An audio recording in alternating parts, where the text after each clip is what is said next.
కానీ ఎవరైతే vested interest ఉన్న పార్టీలు ఉంటారో, పార్టీలో ఉండి కేవలం డబ్బు సంపాదించుకోవాలనేటటువంటి ఒక ఆలోచనతో, వ్యక్తిగత లబ్ధి పొందాలనేటటువంటి ఆలోచనతో ఉన్నటువంటి వ్యక్తులు, వాళ్ళకి కావాల్సింది ఏంది? మేము ముగ్గురం కలిసి ఉండొద్దు, మా కుటుంబం బాగుండొద్దు, మా కుటుంబం విచ్ఛిన్నమైతేనే వాళ్ళకి అధికారం వస్తుంది. దాంట్లో భాగంగా ఇవాళ మొదటి స్టెప్పు నన్ను బయటేసిరు పార్టీలోకి వెళ్ళి. అది ఇక్కడితో ఆగదు.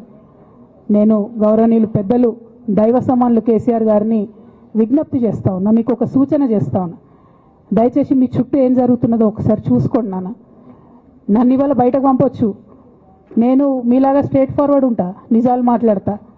నేను ఉద్యమం నేపథ్యం నుండి వచ్చిన కాబట్టి నాగ్గా ఉన్నది లేనట్టుగా, లేనిది ఉన్నట్టుగా, మోసం చేయాలని చెప్పో ఇంకోటి చేయాలని చెప్పో మాట్లాడను. స్ట్రేట్ ఫార్వర్డ్గా ఇష్యూస్ మాట్లాడతా కాబట్టి నన్ను ఇలా బలి చేసి పర్వాలే. కానీ రేపటి నాడు ఇదే ప్రమాదం రామన్నకు కూడా పొంచుంది, రేపటి నాడు ఇదే ప్రమాదం మీకు కూడా పొంచుంది. అల్టిమేట్గా బీఆర్ఎస్ పార్టీని హస్తగతం చేసుకోవడానికి జరుగుతున్నటువంటి కుట్రలో భాగంగానే ఇవాళ నన్ను ఎలిమినేట్ చేయడం జరిగింది. నేను ఇవాళ ఓపెన్గా అడుగుతా ఉన్నాను, హరీష్ రావు గారికి నేను సూటి ప్రశ్న వేస్తున్నా, ఈ రాష్ట్ర ముఖ్యమంత్రి రేవంత్ రెడ్డి గారికి కూడా నేను సూటి ప్రశ్న వేస్తున్నా. నా మీద కుట్రలు ఎప్పటి నుండి ప్రారంభమైనాయి? ఎప్పుడైతే హరీష్ రావు గారు, రేవంత్ రెడ్డి గారు ఒకే ఫ్లైట్లో హైదరాబాద్ నుండి ఢిల్లీకో, ఢిల్లీ నుండి హైదరాబాద్లో ఒకే ఫ్లైట్లో వాళ్ళిద్దరు ప్రయాణం చేసి వచ్చినప్పుడు హరీష్ రావు గారు రేవంత్ రెడ్డి గారు కాళ్ళు పట్టుకొని సరెండర్ అయినాక ఈ కుట్రలు స్టార్ట్ అయినాయి, నా మీద ఈ స్టోరీలు స్టార్ట్ అయినాయి, మా కుటుంబాన్ని విడగొట్టాలనేటటువంటి కుట్ర స్టార్ట్ అయింది. నేను ఛాలెంజ్ చేస్తా ఉన్నా, రేవంత్ రెడ్డి గారు మీరు చెప్పండి, ఆ ప్రయాణం జరిగిందా జరగలేదా?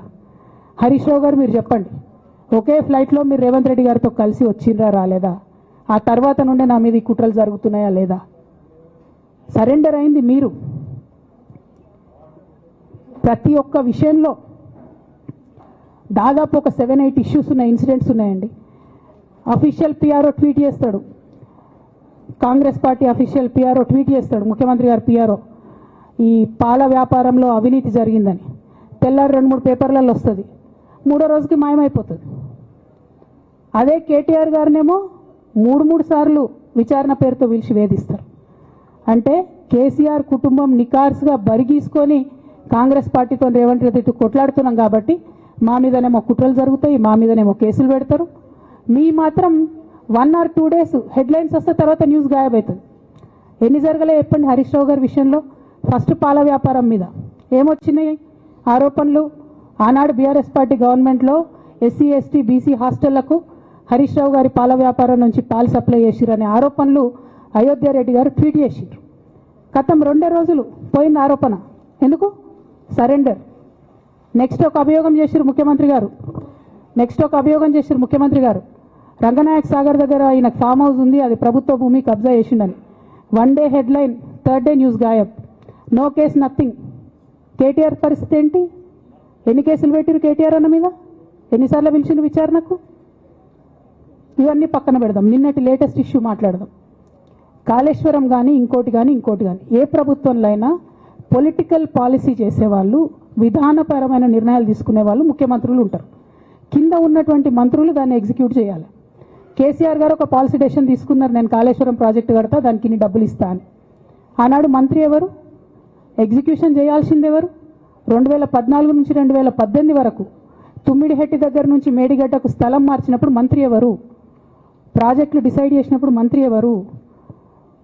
అన్ని మీటింగ్లు, టెక్నికల్ ఇష్యూస్ చూసుకోవాల్సింది ఎవరు? ఇవన్నీ రేవంత్ రెడ్డి గారు మాట్లాడారు. నేను మొత్తం అసెంబ్లీ స్పీచ్ చూడరు మీరు, వీళ్ళ మ్యాచ్ ఫిక్సింగ్ అనేది మీకు తెలిసిపోతుంది. ఏం మాట్లాడరు ఆయన. ఎంతసేపు కేసీఆర్ కాళేశ్వరం కట్టిండు, కేసీఆర్ కుటుంబం 1,00,000 కోట్లు తిన్నది. అరే 2007 నుంచి ఇప్పటివరకు కాళేశ్వరం 1,00,000 కోట్లు కూడా ఖర్చు కాలే. 1,00,000 కోట్లు ఖర్చు కాని ప్రాజెక్టులో 40 లక్షల ఎకరాలకు నీళ్ళీయంగా కూడా 1,00,000 కోట్ల అవినీతి అయింది అంటారు రేవంత్ రెడ్డి గారు. దాన్ని మళ్ళీ ఓన్లీ కేసీఆర్ గారి గురించి చెప్తారు, హరీష్ రావు గారి గురించి మాట్లాడరు. ఎందుకంటే ఇంటర్నల్ అండర్స్టాండింగ్ ఉంది వీళ్ళిద్దరికి. నేను రామన్నను ఒకటే రిక్వెస్ట్ చేస్తున్నా, అన్న ఇవాళ మీతో బాగున్నట్టు వాళ్ళు నటించవచ్చు, హరీష్ అన్న కావచ్చు, సంతన్న కావచ్చు, కానీ వాళ్ళు మన మంచి కోరుకునే వాళ్ళు కాదు, వాళ్ళు తెలంగాణ ప్రజల మంచి కోరుకునే వాళ్ళు కాదు, వాళ్ళు కేసీఆర్ గారి మంచి కోరుకునే వాళ్ళు కాదు. వాళ్ళను మీరు దూరం పెట్టి రాజకీయంగా తెలంగాణ రాష్ట్ర సమితిలో ఇప్పుడు బీఆర్ఎస్లో పనిచేస్తున్నటువంటి హార్డ్ కోర్ కార్యకర్తలను దగ్గరికి తీసుకొని ప్రజా ఉద్యమాలు తీసుకొని ప్రజల దగ్గరికి పోతేనే మన పార్టీ బతుకుంటుంది, నాన్న పేరు బాగుంటుంది. ఇవాళ నాన్నకు సిబిఐ అనేటటువంటిది వచ్చిందంటే అది కేవలం హరీష్ రావు గారు, సంతోష్ రావు గారి అవినీతి వల్లనే వచ్చిందని మళ్ళొకసారి నేను ఘంటాపదంగా చెప్తున్నాను. ఇంకా గమ్మత్ ఏంటంటే ఇదే హరీష్ రావు గారు వాళ్ళ ఫాలోవర్స్ అంతా నిన్నటి నుంచి చెప్తున్నారు, హరీష్ అన్న చాలా కష్టపడ్డాడు, డే 1 నుంచి ఉన్నాడు అని.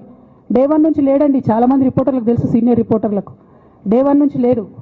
పెద్దసారు టీడీపీ నుంచి బయటకు వస్తుంటే మామయ్య మనకెందుకు, డిప్యూటీ సీఎం మనం ఎందుకు రాజీనామా చేయాలి, ఈ ఉద్యమం ఏమవుతుందో, ఈ పార్టీ ఏమవుతుందో మనకు రిస్క్ ఎందుకని ఆనాడు ఈనాడు పేపర్లో వచ్చింది. 1.5 కోటి తీసుకొని వ్యాపారం చేసుకుందామని హరీష్ రావు గారు ఎక్కడికో పోయిందని కూడా వచ్చింది. కటింగ్ కోసం దొరికినప్పుడు ఎప్పుడో ట్వీట్ చేస్తుందని నేను. బీఆర్ఎస్ పార్టీ ఆనాడు టీఆర్ఎస్ పార్టీ పెట్టినాక 9-10 నెలల తర్వాత వచ్చింది హరీష్ రావు గారు. డే 1 నుంచి లేరు. నమ్మకం లేకుండా ఆయన పార్టీ నిలబడుతుందో ఉంటుందో పోతుందో అని. ఓకే అయిపోయింది. రాగానే సారు పెద్ద హృదయం కాబట్టి క్షమించిరు, దగ్గర తీసుకున్నారు, ఎమ్మెల్యే కాకముందే మంత్రి ఇచ్చిర్రు, అన్ని రకాలుగా ఆదరించారు, అన్నీ చేసిండ్రు. ఎప్పుడైతే పార్టీకి ఒక్క క్షణం చెడ్డ పేరు వచ్చిందో ఎక్కడ పోయిండండి నేను చక్కా పోయి వైఎస్ రాజశేఖర రెడ్డిని కలవలే. మీ అందరికి గుర్తులేదు ఆ ఫోటో? సీనియర్ నాయకులందరికీ బాగా మాట్లాడతారు, అన్ని దగ్గర ఉన్నా, నేనే ఉన్నా, నేను ఎక్కడ లేను. నిన్న పాపం చాలా మంది ఈ కొత్త సోషల్ మీడియా పిల్లలు ఉన్నట్టు వాళ్ళకి హిస్టరీ తెలియదు అనుకుంటా, అందుకే చెప్తున్నా ఇవాళ. అదేవిధంగా నేను పెద్ద ట్రబుల్ షూటర్ అంటారు. ట్రబుల్ షూటర్ కాదు, ఈజ్ అ బబుల్ షూటర్. ఆయన ఏంటంటే ట్రబుల్ ఆయన్నే క్రియేట్ చేస్తాడు, చేసి నేనే సాల్వ్ చేసినట్టు నటిస్తాడు. నేను లేటెస్ట్ ఎగ్జాంపుల్ చెప్తా పట్టురు. నేను మొన్న దాసోజు శ్రవణ్ అన్న ఎలక్షన్ ఎమ్మెల్సీ ఎన్నికలలో బీఆర్ఎస్ పార్టీ డిసైడెడ్ ఒకటే క్యాండిడేట్ని పెడదామని. కానీ హరీష్ రావు గారు ఇంటర్నల్గా బీజేపీ వాళ్ళతో మాట్లాడుకొని ఏం చెప్తారంటే, మీ దగ్గర నుంచి ఒక క్యాండిడేట్ని ఇవ్వండి, నేను మామయ్యని కన్విన్స్ చేసి రెండో క్యాండిడేట్కి పెట్టిస్తా అంటే he wants to create a trouble. ఈ క్రైసిస్లో ఆల్రెడీ మన పార్టీలోకి వెళ్ళి 10 మంది ఎమ్మెల్యేలు వెళ్ళిపోయినాక, 38 మందిలో 10 మంది పోయినాక నువ్వు ఇంకో సెకండ్ క్యాండిడేట్ని పెడితే ఎంత కన్ఫ్యూజన్ అవుతుంది? ఎవరెవరు ఎటెట్ ఓట్లు వేస్తారు? అంటే హార్స్ ట్రేడింగ్కి ఈయన ట్రబుల్ షూటర్ గారు ట్రబుల్ని ఓపెన్ చేస్తారు అన్నట్టు. నాకెందుకో లక్కీగా ఒక బీజేపీ ఎమ్మెల్యే గారు ఫోన్ చేసి, అక్క మరి పెద్దసారి పర్మిషన్ ఉందా హరీష్ అని ఇట్లా అంటున్నారంటే, నేను డైరెక్ట్గా పెద్దసారికే ఫోన్ చేసి నాన్న మరి ఇట్లా అంటున్నారు, మనం సెకండ్ క్యాండిడేట్కి పర్మిషన్ ఇస్తారంటే, nothing doing, only Shravan will get elected, ఎవరు చెప్పారు మీకు అన్నారు. అంటే నేను ఆ విషయం వెంటనే అటువైపు కన్వే చేసిన, లేదండి మాకు అట్లాంటి ఆలోచన లేదు. ఎందుకు ఈ రీసెంట్ ఎగ్జాంపుల్ చెప్తున్నా ఇవాళ అంటే, హరీష్ రావు గారు ట్రబుల్ క్రియేట్ చేసి ట్రబుల్ని మాఫీ చేసినట్టుగా ప్రయత్నం చేస్తారు. బీఆర్ఎస్ కార్యకర్తలందరికీ నేను నా తమ్ముళ్ళకి రిక్వెస్ట్ చేసి చెప్తున్నా, మా చెల్లెలకు రిక్వెస్ట్ చేసి చెప్తున్నా, మీకు పెద్ద స్థాయిలో జరిగే అన్ని విషయాలు తెలియకుండా అందరూ మన వెల్ విషర్స్ అనుకుంటారు. అది మీ తప్పు కాదు. ఎందుకంటే కేసీఆర్ సార్ అంత ఓపెన్ మైండ్తో ఓపెన్ హార్ట్తో ఉంటారు కాబట్టి బీఆర్ఎస్లో ఉన్న అందరూ అట్లే ఉంటారు అనుకుంటారు. కానీ చాలా మందికి చాలా హిడెన్ ఎజెండాస్ ఉన్నాయి. ఓ పక్క కాంగ్రెస్తో కలిసి ఉన్నారు, ఇంకో పక్క బీజేపీతో మాట్లాడుతున్నారు, ఎవరితో అవసరమైతే అటు మాట్లాడుతున్నారు. అదేవిధంగా 2018 ఎన్నికలలో హరీష్ రావు గారు 20-25 మంది ఎమ్మెల్యేలకు ఎన్నికలలో అడిషనల్ ఫండింగ్ ఇచ్చారు, పార్టీ ఇచ్చింది కాకుండా. ఏడికేలు వచ్చినాయి హరీష్ రావు గారికి అన్ని డబ్బులు? 100% కాళేశ్వరంలో జరిగిన అవినీతి నుంచి వచ్చిన డబ్బులే. ఆయన ఆలోచన ఏం చేసిందంటే, ఏమన్నా కొద్దిగా అటు ఇటు అవుతుందేమో రిజల్ట్, నా దగ్గర ఎమ్మెల్యేస్ ఉండాలని ఆలోచన చేశాను. నీకు అసలు అట్లాంటి ఆలోచన ఎందుకు వచ్చింది? నేను కట్టప్పలాంటోని కేసీఆర్ గారి దగ్గర ఉండేటోని అంటావు కదా, నీకేం అవసరం వచ్చింది ఎమ్మెల్యేస్కి సపరేట్గా ఫండింగ్ ఇవ్వడానికి? ఎవరికి తెలియదు అనుకుంటారా? ఇవి ఎవరు చెప్పారు అనుకుంటారా? ప్రతి ఒక్కరు చెప్తారు ఎమ్మెల్యేస్ ఓపెన్, నా పేర్లు కూడా తెలుసు, చెప్తే బాగుండదు, ఎమ్మెల్యేలు ఇబ్బంది పడతారు. నేను అనేది ఏంటంటే, 2009లో రామన్న సిరిసిల్ల ఎలక్షన్లో మా బంధువుకు సంబంధించిన వ్యక్తులతోని 60 లక్షల రూపాయలు పంపినారు హరీష్ రావు గారు రామన్నను ఓడగొట్టడానికి. నిన్నగాక మొన్న ఒక వీడియో మీరు కూడా చూసి, ఒంటేరు ప్రతాప్ రెడ్డి గారిది, మీ మామయ్యను ఓడగొట్టమని ఎంతంటే అంత డబ్బులు ఇస్తా అని చెప్పిర్రని. ఓ పక్క కేసీఆర్ గారిని ఓడగొట్టాలి, ఓ పక్క కేటీఆర్ గారిని ఓడగొట్టాలి, నిజామాబాద్లో నా ఎంపీ సెగ్మెంట్లో అందరు ఎమ్మెల్యేలను మేనేజ్ చేయాలి, అందరిని మన కేసీఆర్ కుటుంబాన్ని ఓడగొట్టాలి, విచ్ఛిన్నం చేయాలి. కానీ కేసీఆర్ గారి పేరుతో వచ్చేటటువంటి బెనిఫిట్స్ మాత్రం అన్నీ కావాలి. మరి ఇటువంటి వారిని నా రిక్వెస్ట్ కేసీఆర్ గారితో, కేటీఆర్ గారితో, వారిని మీ పక్కన పెట్టుకొని నిజం మాట్లాడే నన్ను బయటకు పంపితే మరి పార్టీ బాగుంటుందా? దయచేసి ఆలోచన చేసుకోండి. నేనేమంటున్నా రామన్న మిమ్మల్ని అంటే, నా మీద మీకు కోపం ఉండొచ్చు, నా మీద ఏముందో ఎవరేం చెప్పారో నాకు తెలియదు. నేను మాత్రం నా ప్రాణం పోయినా కేసీఆర్ గారికి హాని జరగాలని కానీ కేటీఆర్ గారికి హాని జరగాలని కానీ కోరుకోను. అది నా నైజం కాదు. ఆడపిల్లలకు అట్లా ఉండదు. ఆడపిల్లలు ఇల్లు బాగుండాలనుకుంటారు. నా మనసుకి ఎంత గాయమైతే, నాకు ఎన్ని అవమానాలు అయితే, నాకెంత ఇన్సల్ట్ అయితే, నా మీద ఎన్ని కుట్రలు జరిగితే నేను ఇట్లా మాట్లాడుతున్నా. ఇది నా బాధ, ఇది నా ఆవేదన. నాన్న చూస్తలేరేంది వీళ్ళనన్నది ఆవేదన, చూసుకుంటా క్షమిస్తారేంది ఇంకెన్నిసార్లు క్షమిస్తారన్నది నా బాధ. అంతే తప్ప నాకేం కోపం ఉంటుంది? ఎందుకు కోపం ఉంటుంది? నాకెంత ఎన్ని జన్మల పుణ్యం ఉంటే కేసీఆర్ లాంటి తండ్రి దొరుకుతాడు? కోట్లలో ఒకరికి ఉండేటటువంటి తండ్రి నాకు దొరికిండు. ఆయన లేకపోతే నేను ఎవరు ప్రపంచానికి తెలుస్తుందా? నాకెందుకు అవసరం ఉంటుంది? నాకేం కోపం ఉంటుంది కేసీఆర్ గారి మీద? నాకు బీఆర్ఎస్ పార్టీ మీద ఎందుకు కోపం ఉంటుంది?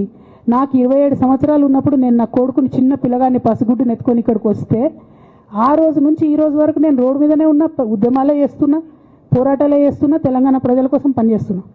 2014 నుంచి అధికారంలో ఉన్నప్పుడు కూడా నా ఇంటి దర్వాజాలు ఎప్పుడు తెలిసే ఉన్నాయి. ఇక్కడున్న మీడియా మిత్రులందరికీ తెలుసు. అధికారంలో ఉన్నా లేకున్నా నేను గిట్లనే ఉన్నా. అధికారంలో ఉన్నప్పుడు నన్ను ఏమి సాగనీయకుండా నన్ను ప్రతిపక్ష ఎమ్మెల్యేని చూసినట్టు, ప్రతిపక్ష ఎంపీని చూసినట్టు చూసినా నేను ఇట్లనే ఉన్నా, ఓపెన్ మైండ్తోనే ఉన్నా. నేను కోరేది ఒకటే, కేసీఆర్ గారి ఆరోగ్యాన్ని కాపాడండి రామన్న, పార్టీని కాపాడండి, పార్టీలో ఉన్న కార్యకర్తల్ని కాపాడండి, అందరు బాగుండేలాగా ప్రజా సమస్యలు తీసుకోండి. నాకు అంతకుమించి కావాల్సింది ఏం లేదు.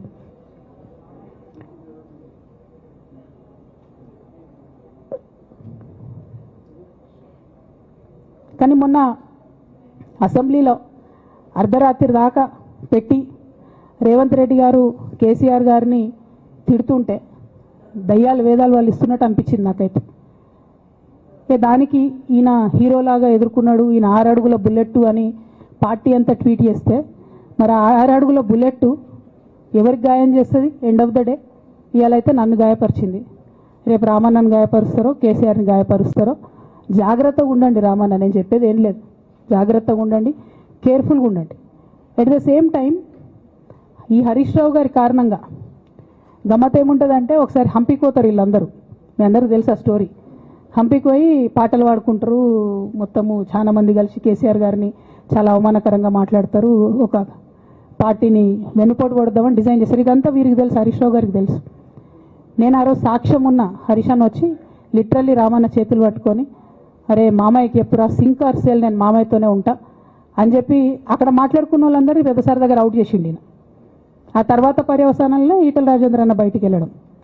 ఈ మహానుభావుడు వల్ల జగ్గారెడ్డి దగ్గర నుంచి మొదలు పెడితే, చెరుకు శ్రీనివాసరెడ్డి ముత్యంరెడ్డి అన్న కొడుకు దగ్గర నుంచి మొదలు పెడితే, రఘునందన్ రావు గారు, మైనంపల్లి గారు, విజయశాంతి గారు, విజయరామారావు గారు, ఆయన పాత పెద్ద ఆయన ఉండే ఈటల రాజేందర్ గారు, వీళ్ళందరూ పార్టీలోకి వెళ్ళి పోయినారు కదా.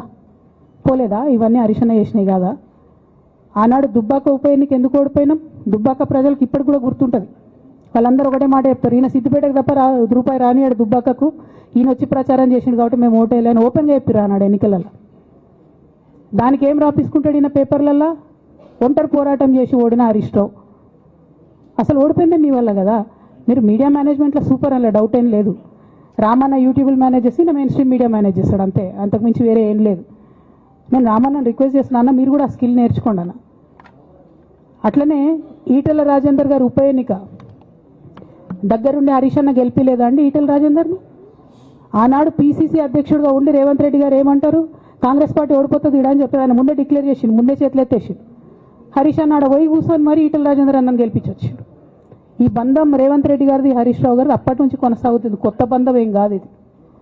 నేను కేసీఆర్ గారిని పెద్దల్ని రిక్వెస్ట్ చేసేది ఒకటే, ఈయన చేస్తున్న నక్క జిత్తుల్ని దయచేసి గమనించండి.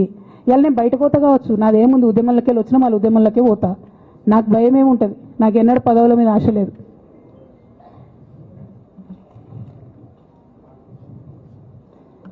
పార్టీ నుంచి వచ్చిన ఎమ్మెల్సీకి స్పీకర్ ఫార్మాట్లో చైర్మన్ గారికి నేను పంపుతా ఉన్నాను రాజీనామా పత్రాన్ని. అట్లానే బీఆర్ఎస్ పార్టీ ప్రాథమిక సభ్యత్వానికి కూడా గౌరవ పెద్దలు కేసీఆర్ గారికి రాజీనామాను పంపుతా ఉన్నాను. దీన్ని మన రావుల చంద్రశేఖర్ రెడ్డి గారికి తెలంగాణ భవన్కి వారికి నేను పంపుతా ఉన్నాను. ఎందుకు ఇవి ఇప్పుడే చూపించిన అంటే, పదవుల మీద నాకు ఎప్పుడు ఆశ లేదు. మేము ఉద్యమంలోకి వచ్చింది ఎందుకంటే మా నాన్న ఒక్కరు ఇంత ఒంటరి పోరాటం చేస్తున్నారు, ఎంత వీలైతే అంత ఆయనకు మద్దతు ఇవ్వాలని వచ్చినాం. ఆనాడు మేము ఉద్యమంలోకి వచ్చినప్పుడు పార్టీ అధికారంలోకి వచ్చే ఆస్కారమే లేకుండే. తెలంగాణ వస్తుందో రాదే అనే అనుమానాలు అంతటా ఉండే. మేము ఉద్యమంలో కొట్లాటలో లాఠీ దెబ్బలు తినడం కోసం, జైల్లోకి పోవడం కోసం ఆనాడు వచ్చిన ఉద్యమంలోకి. అధికారంలోకి వస్తామనుకొని రాలే. రామన్నైనా నేనైనా కేవలం నాన్న కోసమే వచ్చిన ఉద్యమంలోకి. అందుకే మా కుటుంబం మీద కుట్ర. ఈ కుట్రను గమనించమనే నేను మా కుటుంబాన్ని కోరుతా ఉన్నా. ఇక పెద్ద సార్కు నీడలాగా సంతోష్ రావు గారు ఉంటారు. ఇక సంతోష్ రావు గారి గురించి 2 నిమిషాలు చెప్తా. అంత పెద్ద సీనున్న మనిషి కాదు కానీ చెప్పాలి. ఎందుకంటే కూరల ఉప్పు ఎట్లుంటుంది ఈయన అట్లా అన్నట్టు. ప్రతి దాంట్లో చెడగొట్టడానికి కొంచెం ఉండాలి కదా, అట్లాంటి వాడు. కాబట్టి చెప్పక తప్పదు ఈయన గురించి. చెప్పులో రాయి చెవులో జోరిగా అంటాం కదా, అట్లాంటి టైపు. కాబట్టి ఖచ్చితంగా చెప్పాలి. విషయం ఏంటంటే ఈయన ధనదాహం ఎట్లాంటిదంటే సంతోష్ రావు గారిది, రామన్న కాన్స్టిట్యున్సీ, కేటీఆర్ అన్న కాన్స్టిట్యున్సీ నేరెళ్లలో ఇసుకలారి గుద్ది ఒక దళిత బిడ్డ చనిపోతాడు. సరే, దాని మీద పాపం అక్కడ ఆ రోజు అందరు యాజిటేషన్ చేస్తే ఈయన సంతాన అడ్వాంటేజ్ ఏంది, ఈడ కూర్చుంటాడు కదా సార్ దగ్గర, సీఎంఓలకి వెళ్ళి ఫోన్ చేసి అక్కడ ఉన్న పోలీసు వాళ్ళందరినీ ఒత్తిడి పెట్టి 7 దళిత బిడ్డల్ని కొట్టినరండి. 3-4 సార్లు 3rd డిగ్రీ వేస్తే ఇలా 7 కుటుంబాలు కూడా వాళ్ళు ఎందుకు కూడా ఏ పని చేసుకోలేనటువంటి పరిస్థితులలో ఆ దళిత బిడ్డలు ఉన్నారు. అది మొత్తం రాజకీయంగా బ్లేమ్ అంతా రామన్న మీదకి వచ్చింది. ధనదాహమేమో సంతన్నది, నేరం చేసిందేమో సంతన్న, వీడికెళ్ళి ఫోన్లు చేసి ఒత్తిడి చేసి కొట్టిపించిందేమో సంతన్న, చెడ్డ పేరేమో రామన్నకు వస్తుంది. ఈ ఎగ్జాంపుల్ చెప్పడం కోసమే నేను ఈయన గురించి చెప్తున్నా, వేరే ఏం లేదు. ఇక సరే టానిక్ వీనిక్ ఈ వీటిలో వచ్చిన కేసులు ఏమవుతాయి? రేవంత్ రెడ్డి గారు ఆర్భాటంగా ఒక అనౌన్స్మెంట్ చేస్తారు. ఇంతకుముందు చెప్పిన కదా, మ్యాచ్ ఫిక్సింగ్ ఎట్లుంటుందంటే 1 డే న్యూస్ అవుతుంది, టానిక్లో ఈయన మీద కేసు పెట్టిరని. 3వ రోజు పోలీసు వాళ్ళు ఎఫ్ఐఆర్ కొట్టేసారు. అది మీరు ఇంకా కనుక్కోండి. కాజ్ చేసేసారు, కేసు మూసేసారు. ఏం అండర్స్టాండింగ్ ఉంది, ఎందుకు మూసేసారు? At the same time Harithaharam, తెలంగాణకు హరితహారం అని పెద్దలు కేసీఆర్ గారు పెద్ద కళతోని 230 కోట్లు అక్కడ గోబీ డెజర్ట్ల వాళ్ళు చెట్లు పెట్టి చైనాను కాపాడుకున్నారు. మనం అదే స్థాయిలో తెలంగాణను బాగు చేసుకోవాలని పెద్దసారి హరితహారం అని పెడితే ఈయన దానికి నకిలీ ప్రోగ్రామ్ గ్రీన్ ఇండియా ఛాలెంజ్ అని పెడతాడు. తెల్లారులేస్తే సినిమా వాళ్ళని తీసుకురావాలి, రోజు ఒక ఫోటో వేసుకోవాలి. దాని వెనుక ఉన్న కుట్ర ఏంటంటే జీవో అమెండ్మెంట్ అవుతుంది సంతోష్ గారి గురించి. ఆ ఫారెస్ట్లను 10% ఇన్కమ్ ఎవరన్నా ఇస్తే అమ్యూజ్మెంట్ పార్క్లకు ఇస్తారన్నట్టు. దానికోసం జీవో అమెండ్ అవుతుంది. దానికి ప్రభాస్ గారిని, చిరంజీవి గారిని, అనేక మంది సినిమా స్టార్లను మోసం చేసి వాళ్ళని తీసుకుపోయి వాళ్ళతో ఫోటోలకు పోజులు ఇప్పించి ఫారెస్ట్లను కొట్టేయాలని ప్లాన్ అయినది. ఇక ఈయనకి 2-3 మనుషులు ఉంటారు సంతనకి. ఆయన పోచంపల్లి శ్రీనివాస్ రెడ్డి అని ఎమ్మెల్యే. ఇది నాకు విషయం ఎవరు చెప్పారంటే మన పల్లరాజేశ్వర రెడ్డి అన్ననే చెప్పిండు. మీకు ఏమైనా డౌట్లు ఉంటే ఆయన అడగొచ్చు. ఈ పోచంపల్లి శ్రీనివాస్ రెడ్డి అనేట ఆయన వరికోల్ అనే ఊరు, సామాన్య కుటుంబం, మధ్యతరగతి కుటుంబం. ఇవాళ అక్కడ ఆయన శ్రీమంతుడు అని పిలుస్తారు పోచంపల్లి శ్రీనివాస్ రెడ్డి గారిని. ఇక్కడ నాకు పల్లరాజేశ్వర రెడ్డి గారు చెప్పిన సమాచారం ప్రకారం మోకిల్లాలో mega Srinivas Reddy, mega company ఉంది కదా, ఈ కాళేశ్వరంలో అవినీతి చేసిన mega company plus Pochampalli Srinivas Reddy గారు కలిసి 750 కోట్ల విల్లా ప్రాజెక్ట్ చేస్తున్నారు మోకిల్లాల. 7 వచ్చినాయి అవి, అవినీతి డబ్బులు కాదా? ఎట్లా వస్తాయి? ఎవరైనా who is this Pochampally Srinivas Reddy? Santosh Rao classmate. అది తప్ప ఆయనకున్న అర్హత ఏం లేదు. ఆయనకి ఎమ్మెల్సీ వస్తుంది, కాంట్రాక్ట్లు వస్తాయి, ఇంకేందో వస్తాయి. అట్లనే నవీన్ రావు అని ఇంకొక ఎమ్మెల్సీ ఉంటాడు. ఆయన డైరెక్ట్గా మా ముఖం పట్టుకొని అందరి ముంగట అంటాడు, నాకు ఎమ్మెల్సీ ఇచ్చింది కేసీఆర్ గారైనా నాకు దేవుడు సంతోష్ అంటాడు ఆయన. నిన్న మొన్న వాళ్ళ ఫాదర్ని పట్టుకున్నారు పేకాటల. ఏమైంది కేసు? ఆల్రెడీ నవీన్ రావు గారు పోయి మన ముఖ్యమంత్రి గారు కాళ్ళు పట్టుకున్నట్టుగా తెలిసింది. వాళ్ళ తండ్రిని ఇడిచిపెట్టిరు, ఈయన మీద భూ కబ్జా కేసులు ఉంటే అవి ఇడిచిపెట్టిరు. అంటే ఓ పక్క సంతోష్ రావు గ్యాంగు, ఇంకో పక్క హరీష్ రావు గ్యాంగు 100కు 100% రేవంత్ రెడ్డి గారితో, ఇక్కడ ఉన్న కాంగ్రెస్ ప్రభుత్వంతో, అవసరమైన సందర్భంలో పైనున్న బీజేపీతోని వాళ్ళు కోఆర్డినేషన్లో ఉండి బీఆర్ఎస్ పార్టీకి జలగల్లాగా పట్టి పీడుస్తున్నారు. నిరంతరం బీఆర్ఎస్ పార్టీకి నష్టం చేస్తున్నారు. ఎంత దారుణానికి ఒడిగట్టిరంటే ఆఖరికి నా ఓటమితో ప్రారంభమైంది అది. నిజామాబాద్లో నా ఓటమిలో కుట్రలు చేశారు. ఆనాడే మనం రివ్యూ చేసుకుంటే బాగుండలేదు. కానీ ఇప్పుడు అది ఎక్కడికి వచ్చింది? కామారెడ్డిలో పెద్దసారి ఓడిపోయేదాకా వచ్చింది పరిస్థితి. 3వసారి ప్రభుత్వం పోయేదాకా వచ్చింది పరిస్థితి. ఒక్కొక్క ఎలక్ట్ అయిన ఎమ్మెల్యేను, ఓడిపోయిన ఎమ్మెల్యేలు, పత్రికా మిత్రులు మీరు మాట్లాడండి. సంతోష్ రావు గారి బాధితులు నాకు మామూలుగా ఫోన్ చేస్తలేరు. అచ్చా, ఈ కంపెనీ పేరు బ్లూఫిన్ అట, మోకిలా. పల్లరాజేశ్వర రెడ్డి అని అప్పుడు పంపిన మెసేజ్ చూస్తున్న పాతది, బ్లూఫిన్ కంపెనీ మోకిలా. అయితే నేనేమంటున్నా అంటే ఇంత స్పష్టమైనటువంటి నేను ఇస్తున్నా. రేవంత్ రెడ్డి గారిని నేను ఛాలెంజ్ చేస్తున్నా. మరి ఎందుకు మీకు మీ ఏసీబీ వాళ్ళకు వీళ్ళ ఇండ్లు అడ్రస్లు దొరుకుతలేవా? ఏం అండర్స్టాండింగ్ ఎందుకు లేదు మీకు? లేకపోతే మీరు చర్యలు ఎందుకు తీసుకుంటలేరని నేను సూటిగా రేవంత్ రెడ్డి గారిని ప్రశ్నిస్తున్నా. ఇక తర్వాత వారు ఏం చేస్తారన్నది నాకు సంబంధం లేదు. ఇక నేను మాత్రం పర్టికులర్గా మళ్ళీ ఒకసారి నా బీఆర్ఎస్ పార్టీ కుటుంబ సభ్యులందరికీ, మా సొంత కుటుంబ సభ్యులకు కూడా రిక్వెస్ట్ చేస్తున్నది ఏంటంటే, నాకు 27 సంవత్సరాలు ఉన్నప్పుడు నేను రాజకీయాల్లోకి వచ్చిన, తెలంగాణ ఉద్యమం కోసం వచ్చిన. ఇవాళ నాకు 47 సంవత్సరాలు. అంటే నా 20 సంవత్సరాల జీవితం అంతా కూడా నేను బీఆర్ఎస్ పార్టీ కోసం, కేసీఆర్ గారి కోసం, తెలంగాణ జాగృతి కోసం, తెలంగాణ ప్రజల కోసం, తెలంగాణ ఆడబిడ్డల కోసం నేను గడిపిన. సడన్గా ఇవాళ నీకేం సంబంధం బీఆర్ఎస్తో అని, నువ్వెవరు అని చెప్పి సస్పెన్షన్ ఒకసారికి పంపిస్తే చాలా బాధాకరంగా ఉంది. పర్వాలేదు, అయినా నాకు ప్రజలు ఉన్నారు, నేను వాళ్ళ దగ్గర పోతా, వాళ్ళతో పాటు ఉంటా.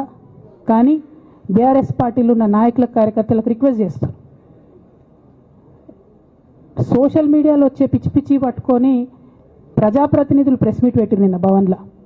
నేను నిన్న మొన్నటి రోజు వాళ్ళ మీద ప్రెస్ మీట్ పెట్టినప్పుడు ఏమన్నా, కేసీఆర్ గారికి నష్టం చేసిన పార్టీ ఉంటే ఎంత పోతే ఎంత అన్న. సోషల్ మీడియాలో ఉన్న బీఆర్ఎస్ పార్టీ కొంతమంది దుర్మార్గులు ఉన్నారు, సోషల్ మీడియా వింగు చూసేటోళ్ళు. వాళ్ళ ముంగట విషయం కట్ చేసారు, ఏది కేసీఆర్ గారికి నష్టం చేసిన అనే విషయం కట్ చేసి బీఆర్ఎస్ పార్టీ ఉంటెంత పోతెంత నేను అన్నా అని చెప్పి ప్రచారం చేస్తున్నారు. నాదే పార్టీ బీఆర్ఎస్ పార్టీ, 20 ఏళ్ళు నేను కష్టపడ్డా. నేను తెలంగాణ జాగృతి పెట్టి ఇండిపెండెంట్గా పనిచేసినప్పుడు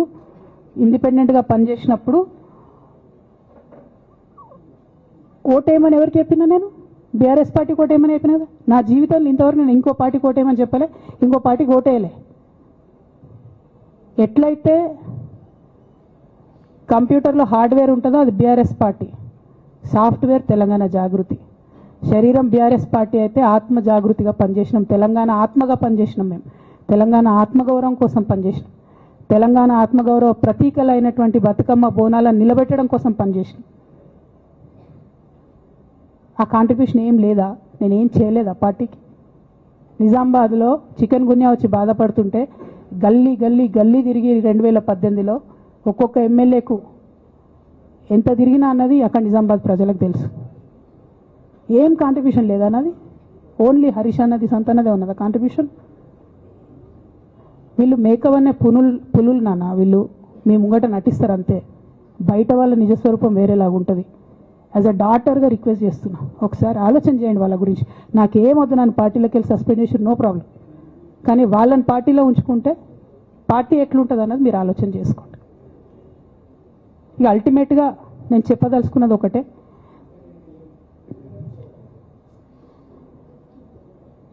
కలికాలం కాబట్టి అబద్ధాలు చెప్పేటోళ్ళది, మోసం చేసేటోళ్ళది నడుస్తుంది. టెంపరీగా వాళ్ళది నడుస్తున్నది, వాళ్ళది నడిచింది, విజయం సాధించారు కాబట్టి